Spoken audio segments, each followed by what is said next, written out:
Good morning. Thank you for the invitation to be here. I'm a big sports fan. I couldn't understand much of what the trainer was talking. I'm a big Real Madrid fan, so I think I understood some of the things.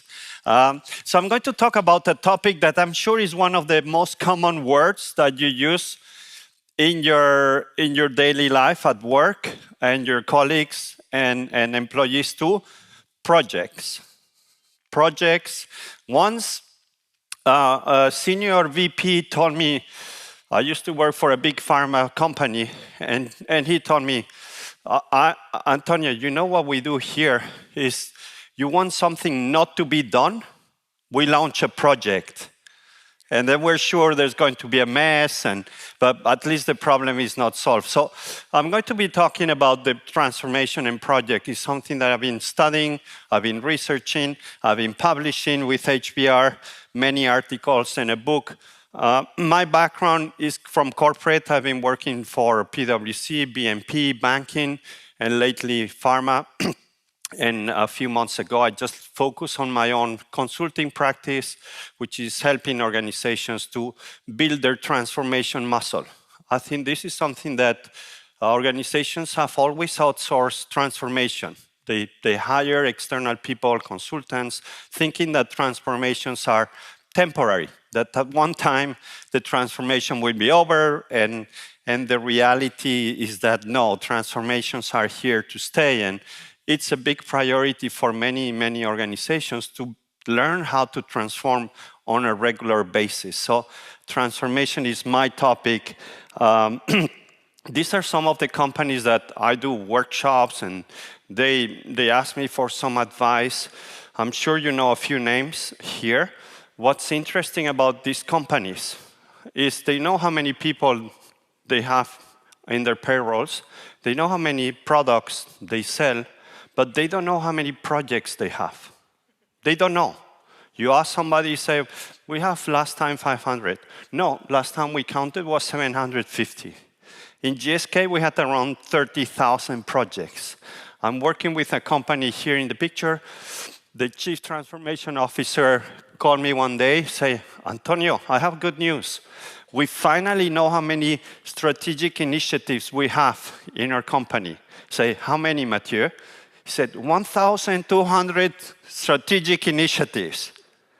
And I just went silent. How can you have 1,200 strategic initiatives? It's impossible. I want 5, 7 max. So he went back and he was very disappointed. He was very excited to tell me they counted, but it's useless if you don't prioritize. So it's a big issue. And I'm going to cover some of the topics. I want that you also discuss on your table. First one is more setting the scene. I think there's a huge, huge disruption that we're not seeing. And we start to notice some of these changes here, which I call the project economy. So what is the project economy? And I think there's a big thing, and I'm not talking about your businesses, this is a bit generalized, but I think we are in organizations who were designed for the 19th century, tailored for all these hierarchical structures, departmental kind of way of working, value chains. The skills that we have are from the 20th century, and we are trying to compete today. So there's a lot of work, and I guess you hear a lot about reskilling, upskilling, and this is, I think, a big challenge for leaders, is how do we build the organization of the future, which is very different than the one we've seen for the last 100 years and so on. So let me explain what I coin as the project economy. There's an article in the magazine of HBR. So in all of your businesses, you have 2 dimensions, 2 business models within your organization. One is running the organization, running the business, operations in a larger context. And then there's the change part, the projects, the transformation. If we go 80 years ago, this is just one company and how we split the work. How many workers are in the blue part, how many workers, and management time goes to the change. And 80 years ago, 50 years ago, there was not much change. So most of the people, we would be working in operations, we would just do the same thing for over 20, 30 years. Quite stable. But over the years, we've managed to improve that. There's one of the biggest focus in organizations is how can we run this business more efficiently, less resources, more automated, more volumes, faster, right? That's the main theme, if you want, from last century is efficiency. And we've managed that. There's less people, I'm 100% sure, in your business working in operations today than 5 years ago, right? So we've achieved that. What happens when we achieve efficiencies in operations is that suddenly we need to change more internally, but also the world is changing faster. So people are starting to have a leg in the blue part and a leg in the change part. So most of your employees are doing part-time operational activities, part-time project activities. There's very few people who do just project or transformation activities 100%. There's very few people who do operational. Even the people in the plants, I was working with a big producer of vaccines. The people in the plants had to be involved in some projects, regulatory system projects. They said, leave me alone. I just want to do operations. No, we need to change, right? So that's a big challenge, because nobody tells people when you do work in operations, when do you work in projects. So this generates a massive chaos in the organization, which can lead to burnouts and people not coping with the pressure.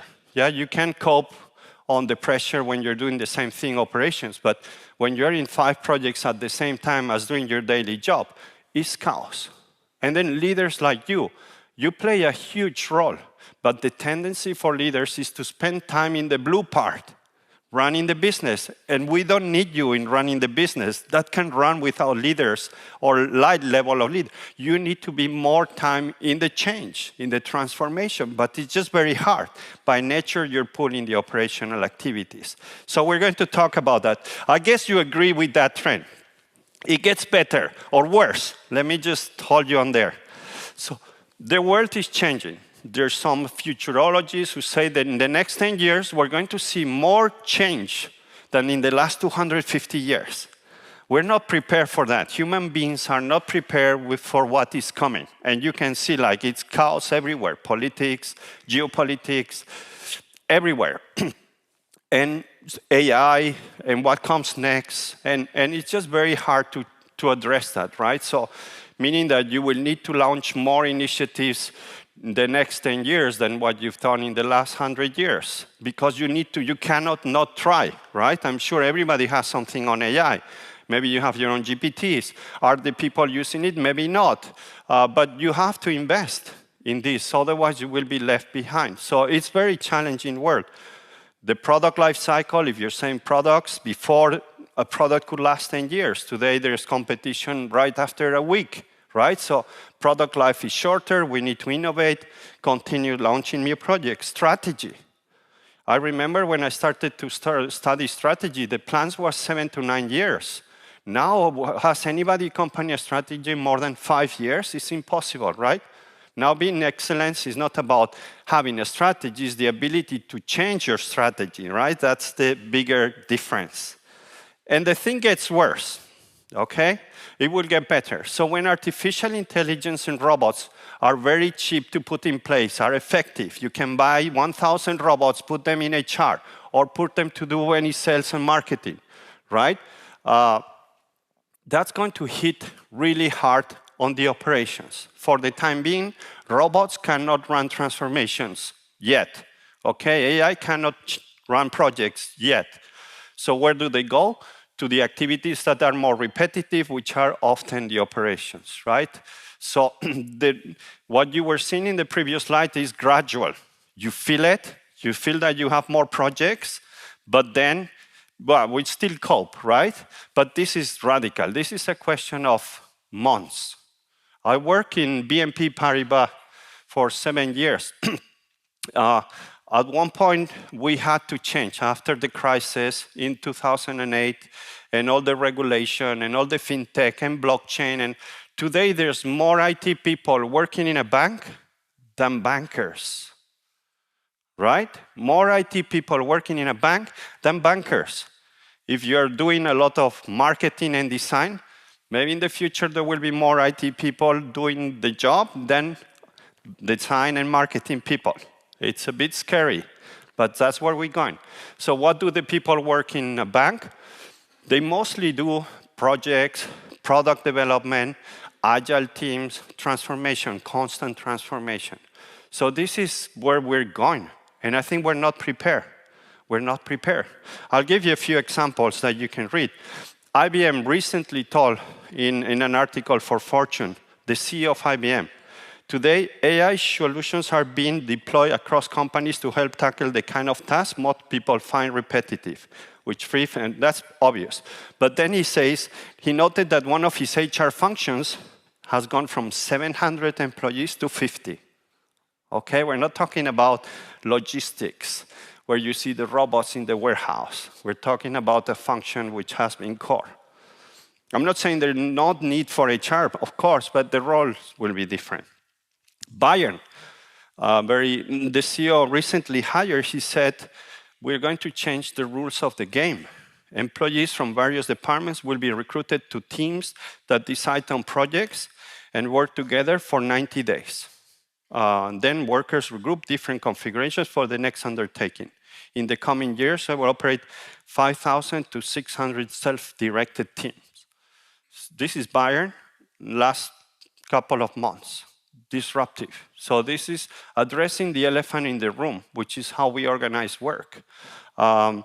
This one is in Dubai, the big base, they do a lot of construction work, infrastructure, buildings, MR, and the chairman, Mohammed Alabar, sent an email to the thousands of employees. And he said in the email, said, when you reach the end of this email, you will notice something different. I have no job title. And from this moment onwards, you don't have job title either. Crazy. Imagine tomorrow or Monday, you've thought about this and you send an email to all the employees in your, as from today, there's no job titles. I don't have even. We're going to work in small teams, startup teams. It's crazy, but I just think we need to go in that direction. So in order to stay competitive. So some of the consequences of this project economy, the future of work. The future of work is project-based, I have no doubt. When operations become small, we all work in projects, 90 days, 9 months, whatever. I don't know if any of you has a chief operating officer friend, but ask him or her to look in LinkedIn to put the profile there, because we don't need chief operating officers. If 20% of the people are operations, then we need to change the role, obviously. Chief transformation officer, chief technology AI officer, but as operations, going to be almost fully automated.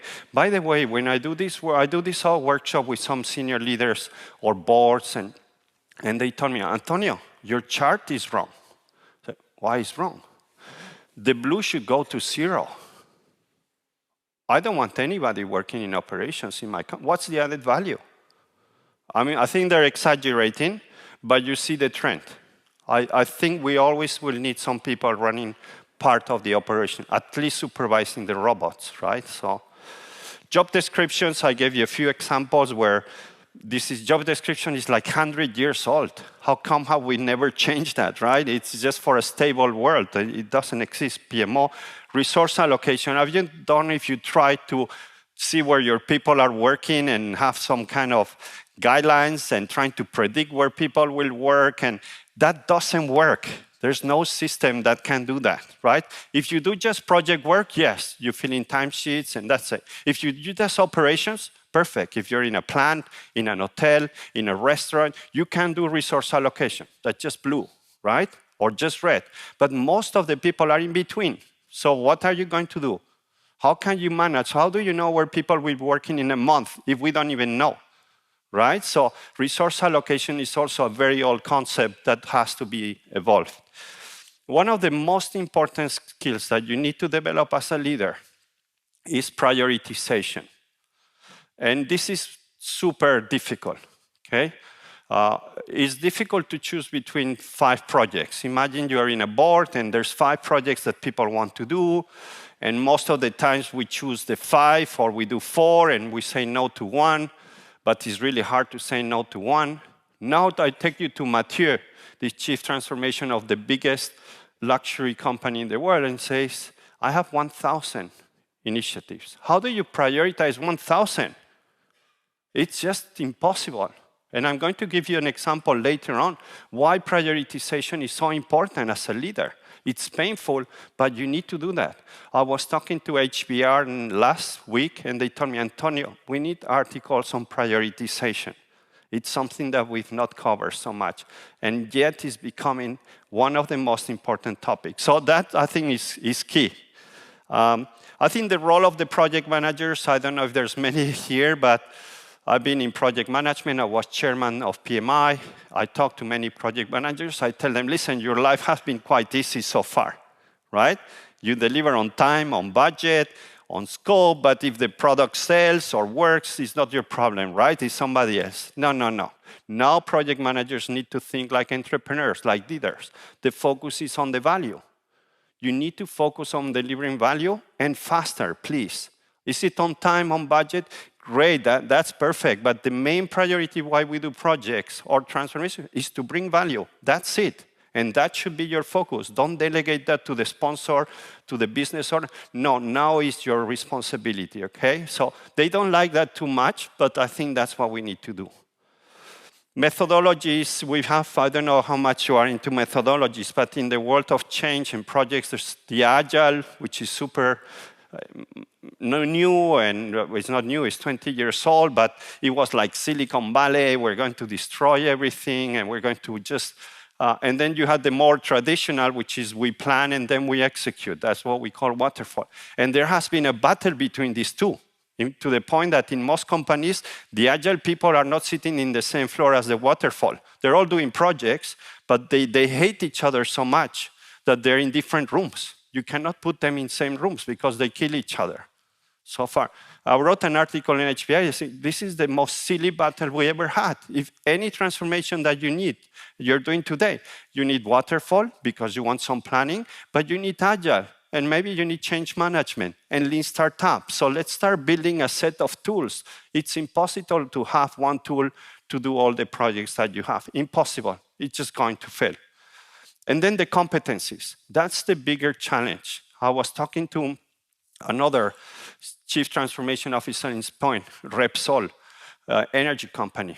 And he was very honest, and he told me, Antonio, listen, we look at the skills that we have. If I could, maybe I should fire 400,000 people, 40,000 people, and hire another 40,000, because the skills that we need now are so different.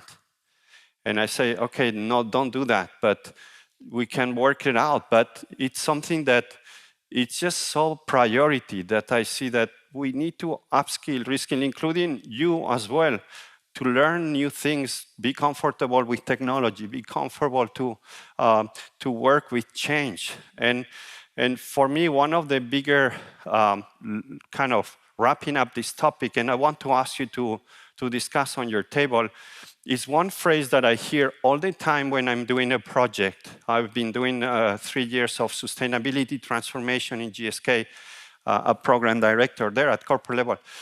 People say, okay, Antonio, I'm going to help you in this project, but then let me go back to normal, please.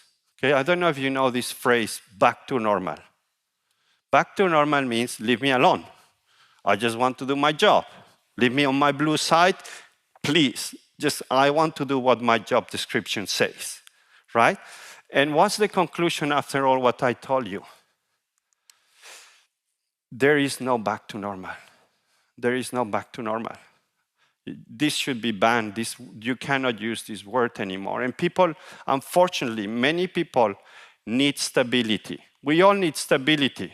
Just to give you a feeling, how it feels for many people. I assume that you are comfortable with change as leader of your organizations. Imagine, but then you have your private life, which is stable, right?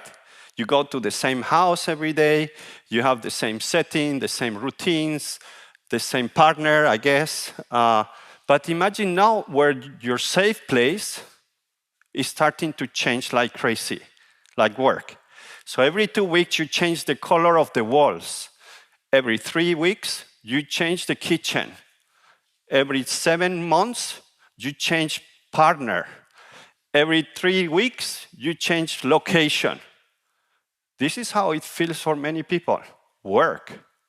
So we are not used to change. Some people are more used to change, but others are not. And that's where I think we need a lot of coaching, and we need to help people to go and get comfortable with change. I know it sounds crazy, but I think it's one of the most important things that we need to do as leaders, feel comfortable with change. You can learn, you can grow, you meet new people, you will learn new things.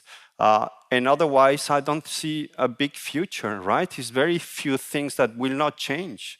So that's kind of the first part of my session. I'd like to ask you to reflect a bit on your desk, on your tables there. Do you feel that? You see this going to happen in your organization? Are you taking some measures?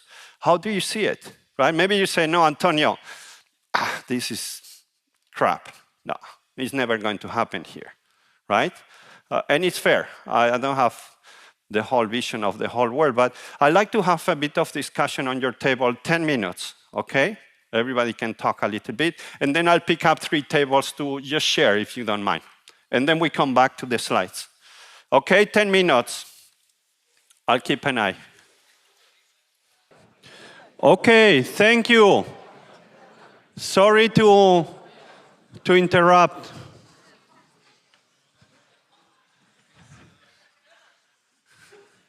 Sorry to interrupt. I thought I cannot understand one word, but I felt like you were into the topic. It's something that resonates with you, and maybe you're feeling the pain. And so I'd like to ask a couple of people to share, if you don't mind, what you've been discussing or sharing your situation or any ideas that you're working on. Even if you disagree as well, that's perfect. Anybody wants to share what you've been talking? Or I ask a volunteer. Thank you, I'll bring you the mic. What's your name? Anna, thank you, Anna. Hello, everyone. I'm Anna Warrentoft, and I love the subjects. So that's yeah? why we want to share.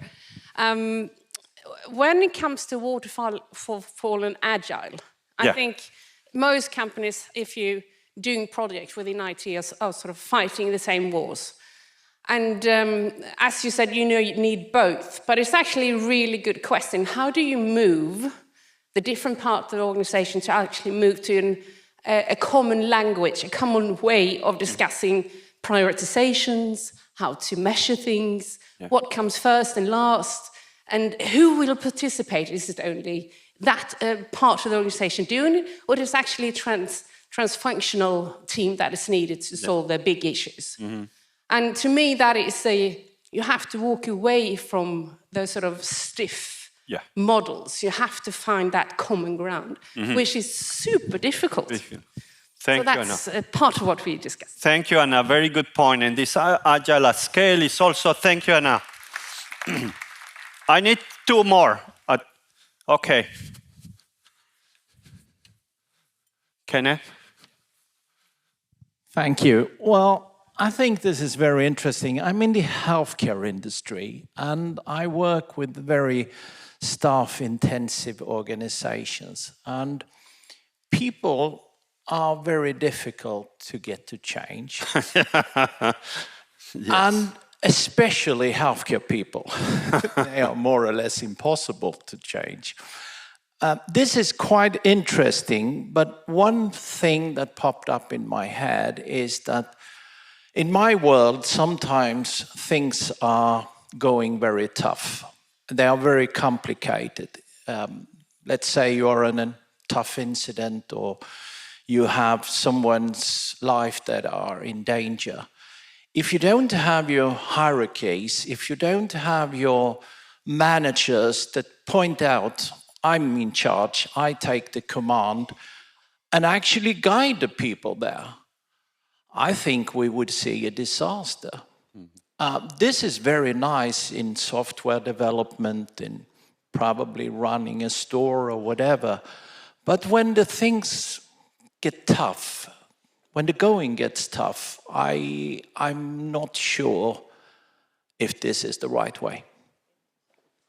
Thank you. It's a good point of view, and I agree. It's not easy to do these self-managed teams or having just one manager instead of a scale of managers. So yes, absolutely.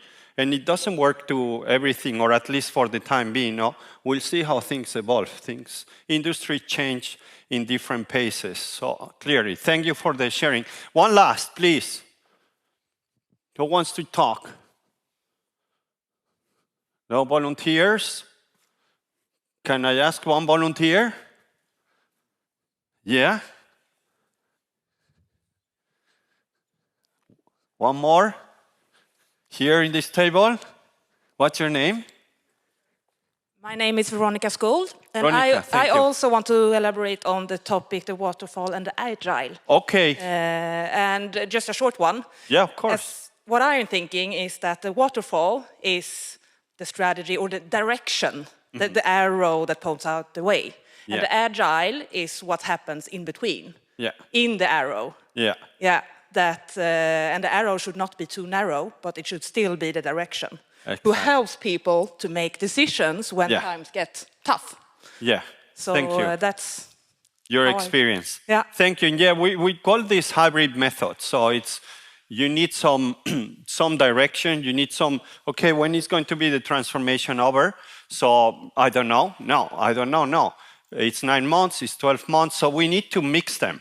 I think usually what you see at the beginning of the project, you have more waterfall, more prediction. We want to plan. We want to understand the problems. We want to make decisions around the progress, prioritization, and then many of the work streams can be done with Agile and Scrum.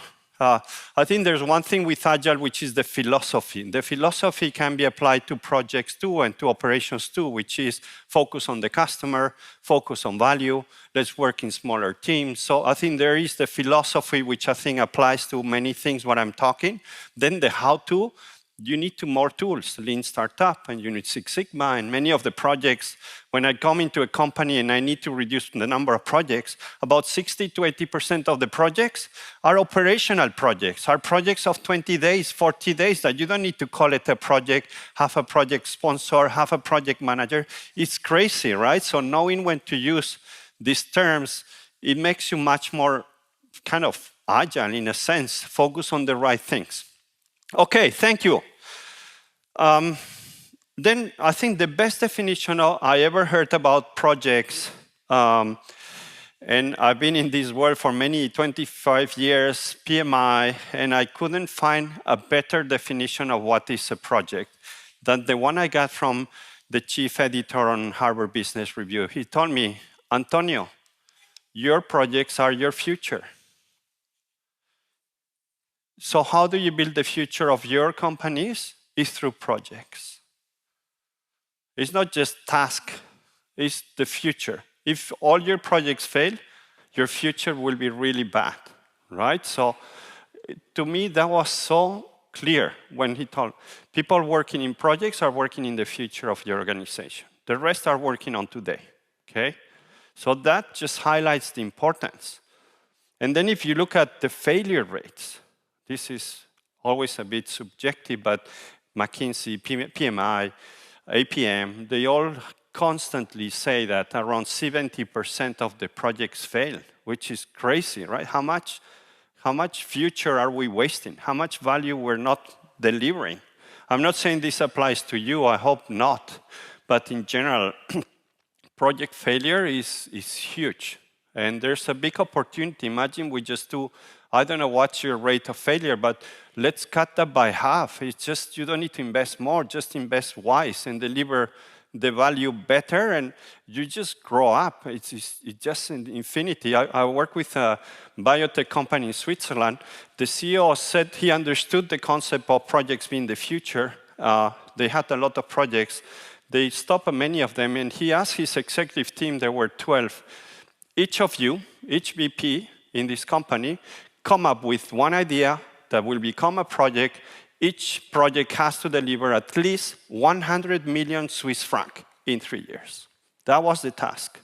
I facilitated a bit the work.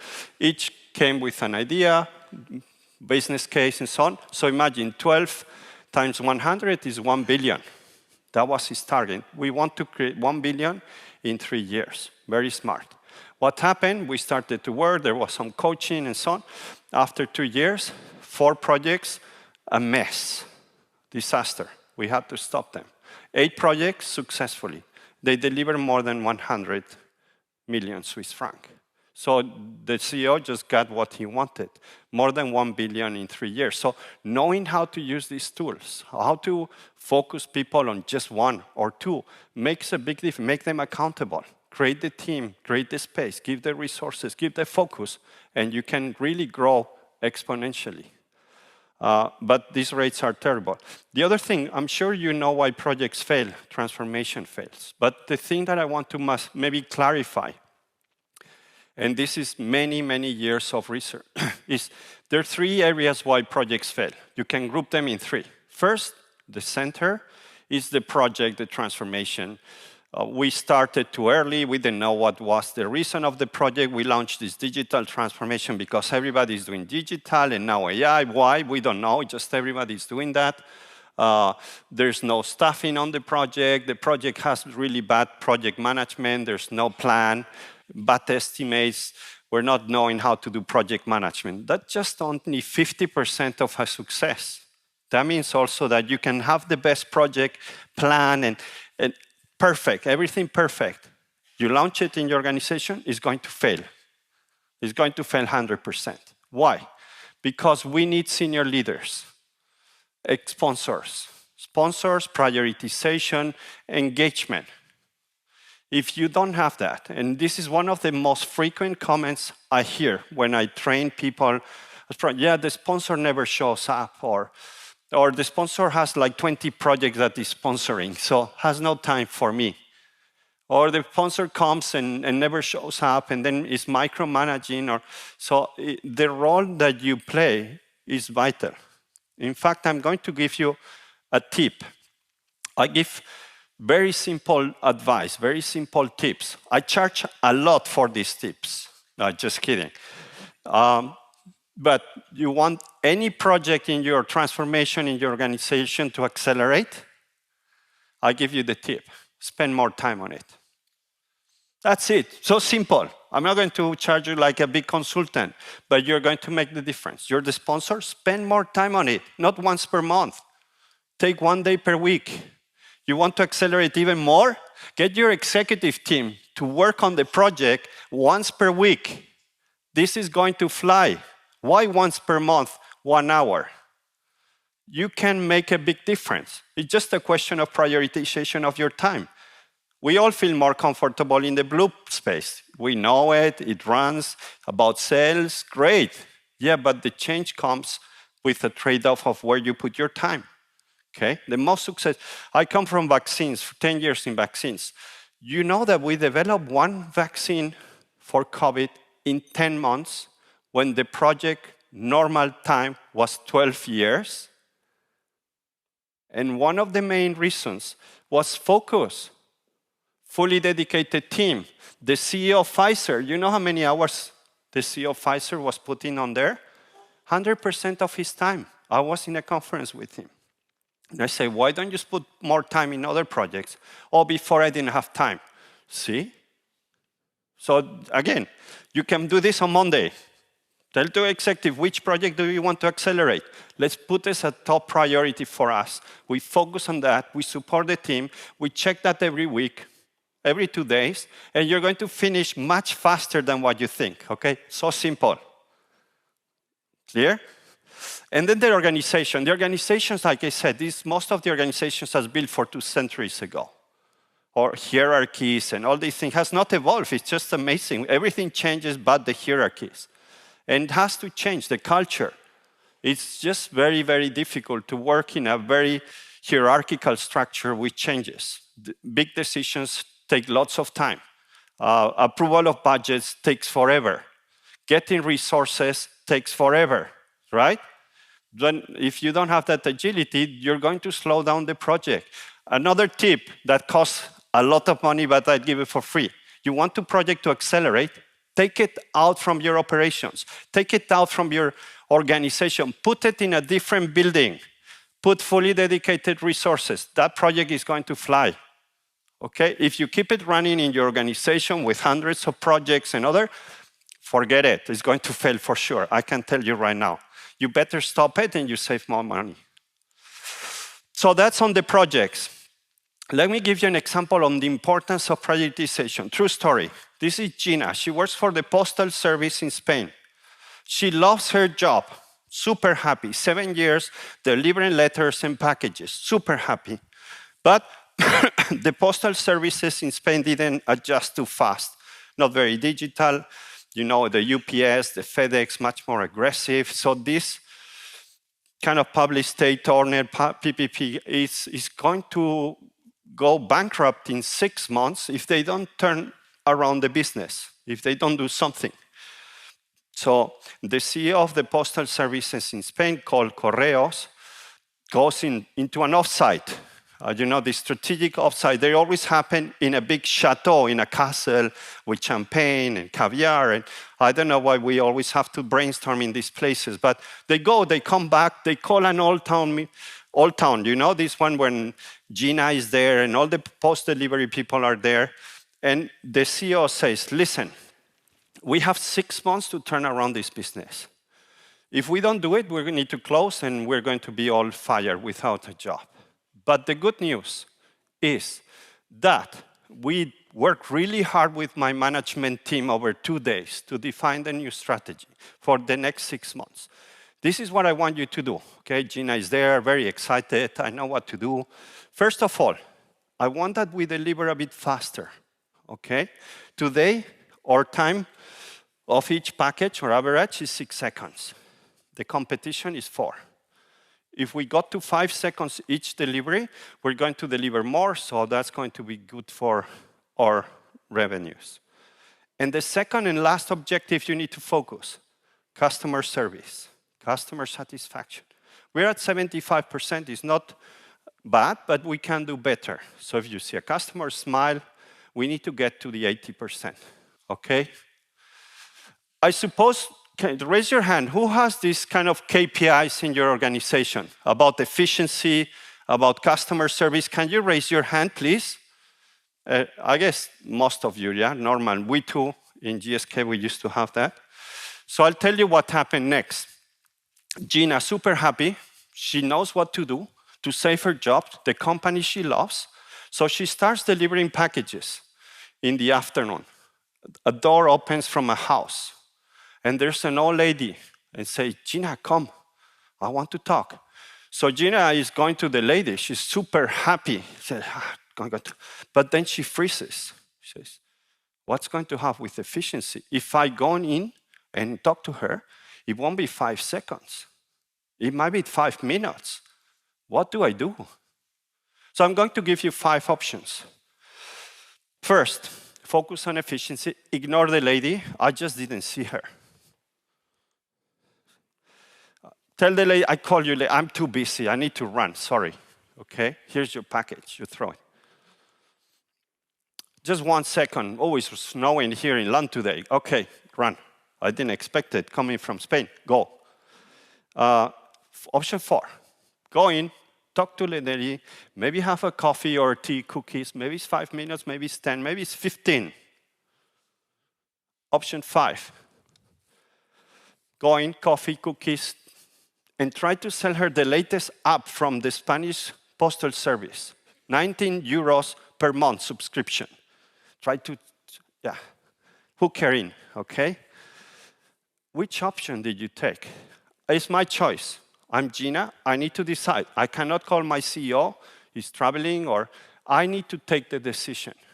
Who will go for option 1? Raise your hand. Nobody cares about efficiency.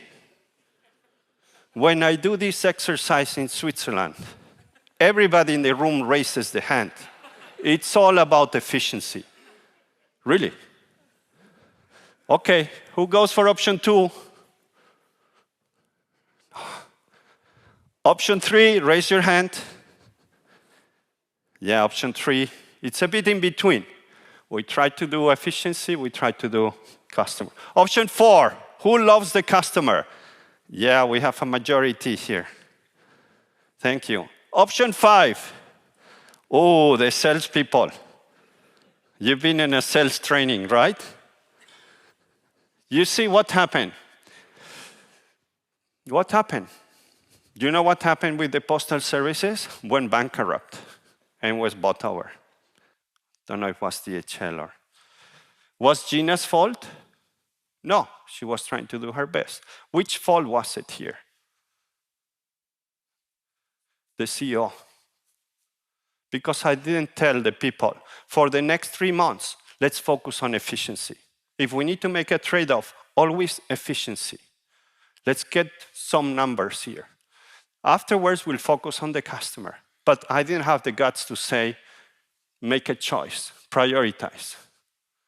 Does this happen in your organization? Do you know what are the priorities when you need to make? We want people to take decisions, obviously. But do we know in which way the decisions are taken? In my case, no, well, of course, safety is super important in us. It was in GSK. So that's what happened in prioritization, is that we need to take a decision. We cannot say everything as a priority because then nothing is a priority. Let me give you another example. There's one airline in Europe that when you fly them the first time, you say, I will never fly them again. Which airline? Ryanair. Great. How many options do you have in Ryanair if I give you the 5 options before? In Ryanair, everybody in that company just chooses one. From the CEO, the pilots, the people on staff, on the ground, everybody will choose always one. When you want to print your card or you forgot your boarding pass, 10 euros. Yeah, there's no customer service. It's on demand. You want me to smile? 10 euros. And I smile. Is it like that? Yeah? Why they were so successful? Because they make it very, very clear. They do service in a different way. They fly you cheap, on time, whatever, but they were not selling customer service. And that's a cost. On the other spectrum, Amazon. Everybody in Amazon will always go for option 5. Nice, and here's a coupon for your next sale, right? That's why these companies, they know what are the priorities and everybody executes according to the priorities. Most organizations is customer service, efficiency, health, and all the other things. So obviously you're a bit stuck, right? There's a theory that has not been proven. If you make a list of all these KPIs or priorities. If you have between 3, you have around 3, there's good chances that you make 2.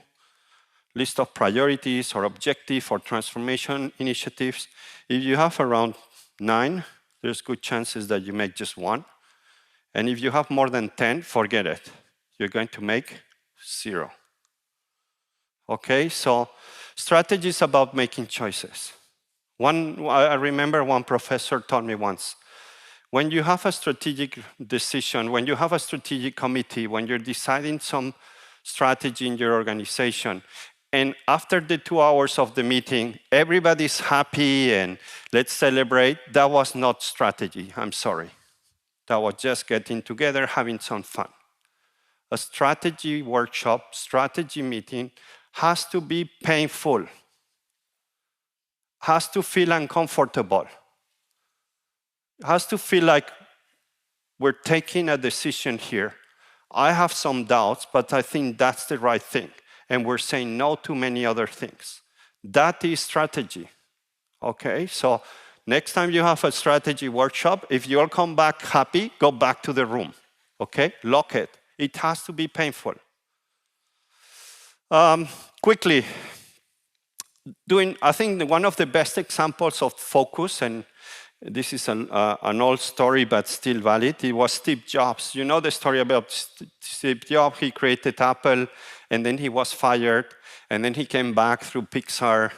And he came back to a company that he couldn't recognize. They had launched so many ideas, so many projects. There was a box for playing games. There were games. There's an iPad. There are lots of projects, half-baked ideas. And one of the things he did within a week, he said this to the employees. The most important decisions you make as a leader are not the things that you do.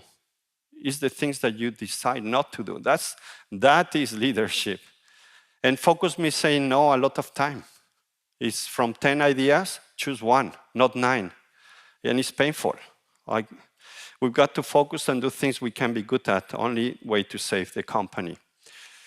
So there was a situation of an organization of chaos. There was complacency. They were very successful. Many projects, half-baked ideas where nobody knew what was the real business case. People were not showing up, organized silos, very big silos fighting against each other. And then everything was fitting. So he was really strong in, okay, let's cut around 70% of the projects. But not like in a month. Like in a few days, he cut so many projects like crazy. And I think, honestly, if I would be in your organization, and I don't know the number, I would cut half of your projects and nothing will happen, for sure. I can cut them, half, no problem.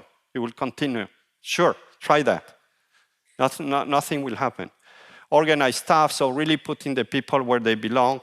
Competitive, very, very important, is the competition is not in my company, it's between silos. No, the competition is external. So we're going to beat IBM, Microsoft. So who are you competing against? Make that clear.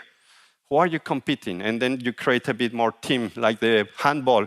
They compete against somebody else, that creates a team. Urgency, that's the most important thing that I still need to figure out how to make it happen. People change when there's fire, right? And we all changed, the world changed when there was COVID, right? And we didn't have a problem to change. And it was painful, but we all adapted.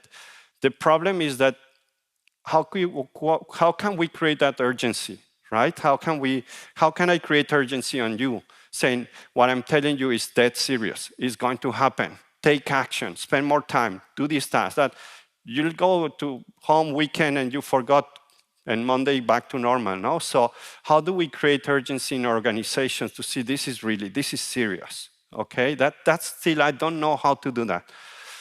Excellence, discipline, and the stock of Apple just boom, rocket. Job was fired, he came back and just exploded. So you'll get the slides so you can read that. Very important way to look at. One thing that the Apple was doing very well, they set the targets. If you want to put a milestone or a deadline for one of your big projects, again, one of these tips that I can give you for free, the most powerful deadlines in any transformation, in any project, when you make them externally public, okay? We're going to be ready by 1st of January, 2026. And you tell it to shareholders, clients, and employees. And that's where you get the fire. That's where you have prioritized. Most of your transformation most likely don't have that. So if you miss the deadline, who cares, right? But when you make it external, the fire is on. Don't do that for all your transformation or big projects because you kill everyone, but just one. This comes from an analysis that I did on weddings. Have you all seen a wedding going late? Never. Why a wedding is never late? They said, listen, we have a problem with come back in 2 hours, or not Sunday, but Monday morning is the wedding. No, weddings are never late. Why? Because we commit to our friends and family. Do the same with your transformation. Commit to your customers, to your shareholders, and then you'll see the fire coming up, right? What happened with sustainability? There's public commitment, so it's a big priority, 2030, clear. What's the next thing? By when are you going to be AI ready? Upskilling. When? Put a date. Announce it. That's where you create focus and priorities. Apple was really good. The biannual convention, they announced the new phones. Everybody knew that. So when you need to choose how you put your time, clear. Priorities are clear. So there's a lot of companies which are being, Lego, of course, was very strong on all over the place when they almost went bankrupt, and they did a heavy cutting on refocusing. So these are companies that are shown example of being focused. Another tip, I always go to this workshop with senior leaders and I ask them, how often do you launch projects here? And the CEO or somebody, VP says, wow, we're so good. We launch a project every 2 weeks. We're just so innovative. And yeah, okay. How often do you close or finish projects? I think the last time we closed a project was 6 months ago, right, Martin? If you launch more projects than you finish, you have a big problem. Big, huge. You're making harm to your company and to your employees. It should be the opposite. So there's a rule that you can put in place on Monday. Next time you're going to launch a new project, a new transformation, say, wait, let's finish 2, let's terminate 3. Then we free up resources, then we refocus people. But if you launch a project and not finish anything, you're just adding more pressure on everyone. And that project is going to fail 100%, and the others too.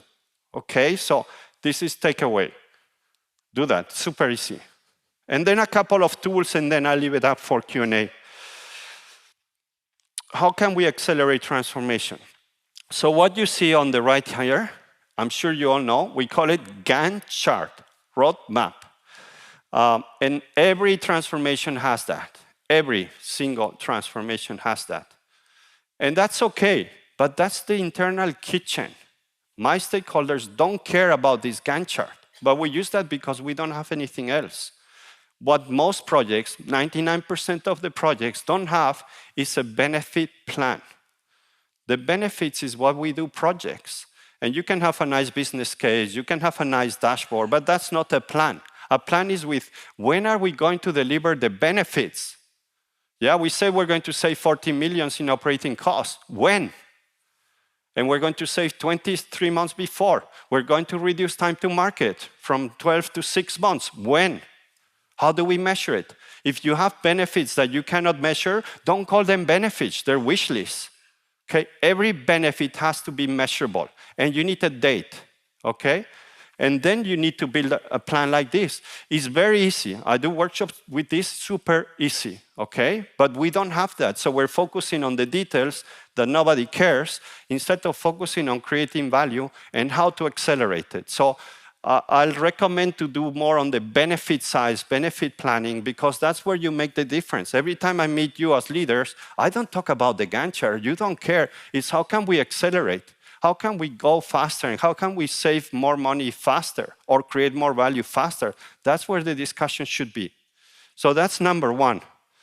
And don't start a project if your key stakeholders don't see benefits. This is a common mistake I see with corporates and companies, is that they impose benefits on the teams, on the businesses, on the countries. We are going to do this SAP integration project, and for the whole company, we're going to save so much. And I go to so many countries, they didn't ask me. We need to put the SAP in place, but did they check what were my needs? Did they see how I was going? No, it's corporate deciding. Forget it, you don't have buy-in, that project is not going to work. The most engaged people in any project are volunteers. What does it mean? We're going to launch this AI kind of big project. Anybody wants to volunteer? And people who raise their hand, they're committed 120%. Because they see value for themselves, they want to work with you, they see the bigger impact. How are the companies choosing how people work in the projects? 99%, they're appointed, they're kindly invited, right? So you have zero engagement from the beginning on your projects from the team. They're forced to be doing. And we need to flip that. Ask for volunteers. Let me give you a question here.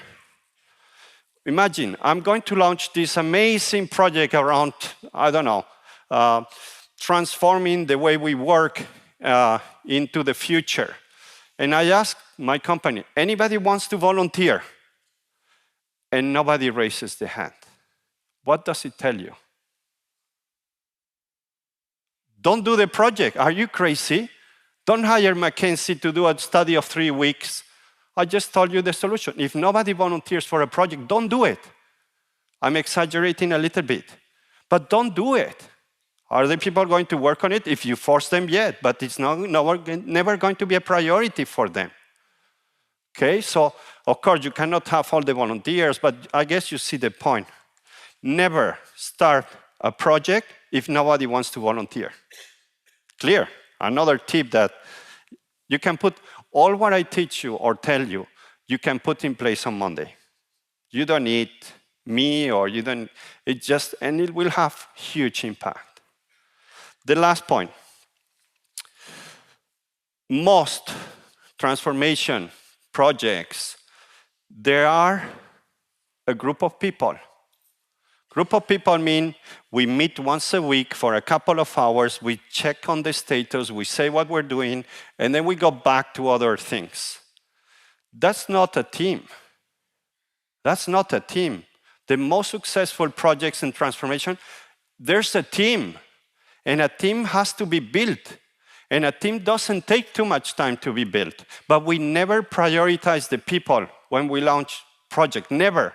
We start focusing on the business case, what the solution, but why don't we spend 1 week making a team?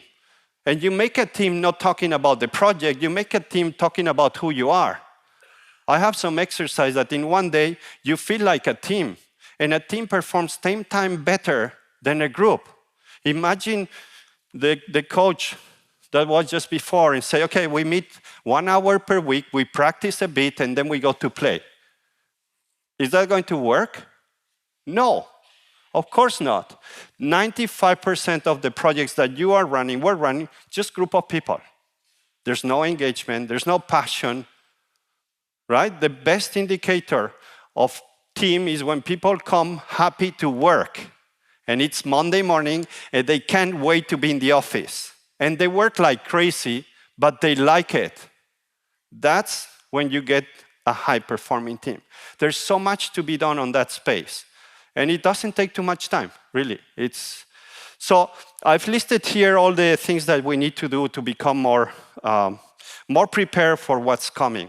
The less projects, understand what's the capacity, how many projects, transformations you can deliver before starting on a project, finish one, select 3 initiatives to project-based organizations, so put them in a different building, sense of urgency, smaller projects, always better to cut your projects in small pieces. Don't work on a 3-year plan, it doesn't work. 6 months, 3 months, and then you'll see what happens after. Run and change. You'll get the slides, so I don't need to cover. I'll just finish with one last story, and then I open up for 1 or 2 questions. You know the story about the race to space and how the USSR and the US were kind of competing at that time, 1960s. And the Russian with Yuri Gagarin were first on space, and they brought back Yuri in April 1961. May 1961, John F. Kennedy says we're going to be the first country to put the first human in the moon. And it's like John F. Kennedy followed my advice. What did he say? External commitment by the end of the 60s. He said that public. If he would have not said by the end of the 60s, we would never been to the moon. Imagine the pressure, external deadlines. That's where you get commitment. Anyway, the story goes that they start to work. NASA, heavy investment on we need to make this happen, big priority. 1967, people were worried, 3 years to go. We don't know if we're going to make it. A group of journalists goes to the NASA. 20 people, journalists, interviewing the chairman, the VPs, R&D. At the end of the day, a bit tired, they're leaving the NASA. And there's a computer lab they need to cross, and there's somebody cleaning, and they ask, what's your name? My name is Michael Gonzalez, I'm from Mexico. What are you doing here, Michael? I'm helping to put the first man on the moon. That's what he said. I'm helping to put the first man. He was cleaning the floor. But nobody told him, clean the floor. Michael, you're part of this project. You're helping us to put the first one. He was proud. He was telling that to his friends. His kids were so proud of the dad. What makes you proud? What's the project that makes you proud? That's the key question. When you get your employees, your team members saying, I'm proud of that, I'm going to achieve that, then you can achieve whatever you want. There's no doubt. Okay, so thank you very much. That was a long story. Long story, so there's a few minutes for questions, no? I see. Yes, we have a few minutes. Thank you so much. Thank you. Many interesting insights Thank for you. us. Thank you. Det funkar inte riktigt nätverket, så gärna om ni tar mikrofonen och räcker upp handen om ni har frågor. This was really interesting. Thank you. I have one question for the audience, and you've been talking about quite big companies, but what about smaller ones? Can you elaborate on that? Smallest is a bit in the similar kind of the principles apply. Okay, so you need to prioritize even more because a big company can afford the waste, but you cannot. If you're 50 people, 100 people, 200, you need to be even tougher on the prioritization. You need to spend time supporting the team. So people will look at you and see, where does he or she spends the time? If that person spends the time on the transformation, people will follow that, will see that. So it's just even more.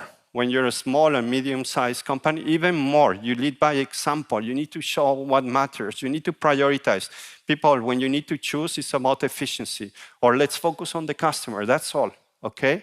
So it's just a bit more than just the big companies who can afford a lot of waste, and it will take longer just to go into that critical. That's the kind of big difference. But you said that 65% fails with their projects. Yeah. When do you know when to stop? That's a very good, difficult question, okay? I think often, I would say, be sure that you want to do the project. Avoid launching, committing to something big, right? A project is something that you as a commitment. There's resources.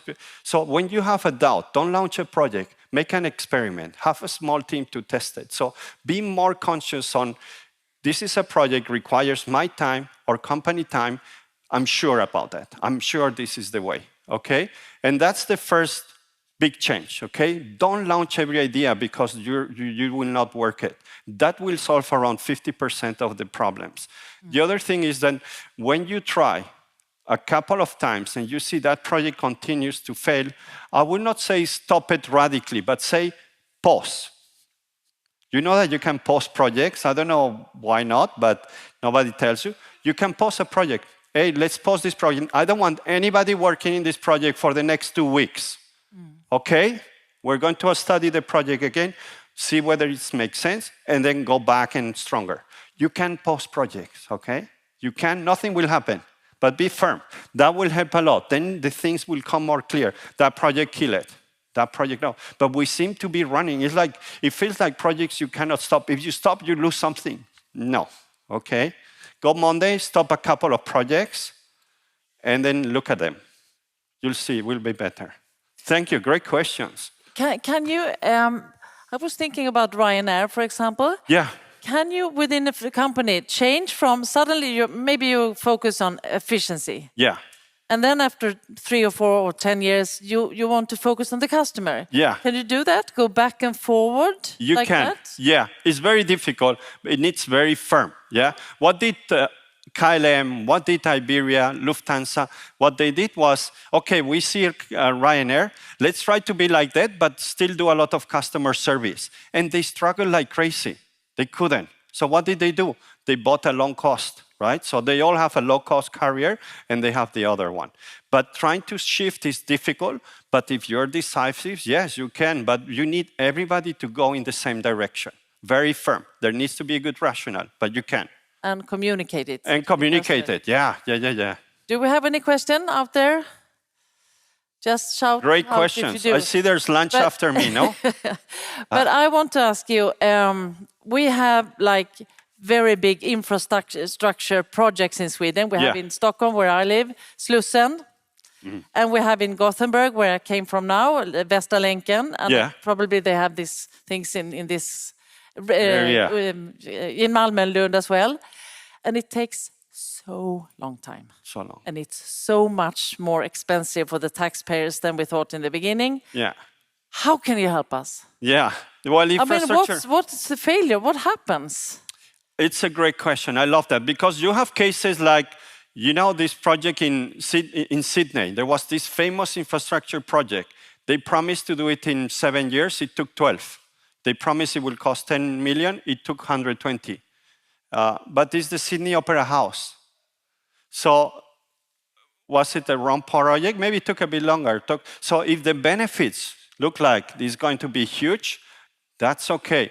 The problem with infrastructure project is on the nature. Most of these are public tenders. Public tenders are taken by the lowest, the most cheaper offer most of the time. But you know that's not possible. So we are not very transparent on saying how much it's going to take, how much it's going to cost. And that's the problem. We need to be more transparent on the actual cost, the actual time, so that we can manage expectations. And in the time, it's about changing the approaches. In Germany, they had to renew a big highway, one of the biggest highways in the Ruhrgebiet. And normally it takes like 2 years because you do one lane, then you do the other lane. It was like 30 kilometers. The project manager said, we're going to close the highway for 3 months. People said, you're crazy, you're crazy. She did that. And in 3 months, they closed the highway. It was painful. They had the plan. In 3 days, 3 months, the highway was open. So we need to challenge always how we've been doing things and how can we do them different. So that makes a big difference. But that's Germany. Yes, sorry. Always in Germany. Only in Germany. Only. Thank you. So just a short one, because in the beginning you talked about AI. Yes, it's a question. Hooray. Oh, thank you. Yes, I was thinking about what you said about volunteers. And if there were no volunteers, not to go about doing the project, how do you work around that if you are, as an organization, you can see that there is actually a need to do this, and you know that it's important that we approach AI or whatever? Is it about reframing the project? Exactly. It's reframing. It's trying to see what can make this attractive for people. Yeah, so I try this, nobody raised their hand, so how can we reframe it that is attractive to some people? Yes, it's a bit of a test that you need to run, but reframing it could be the solution. Good question. In the beginning, you were talking about AI and the future. Of course, everybody talks about this today. Yeah. These days. So what is the smartest way to use AI today when it comes to project leading? I think it's a matter of testing. I don't know how AI will evolve, but you need to embrace that. I think people need to be AI savvy. You know, this is not something that you can outsource to consultant.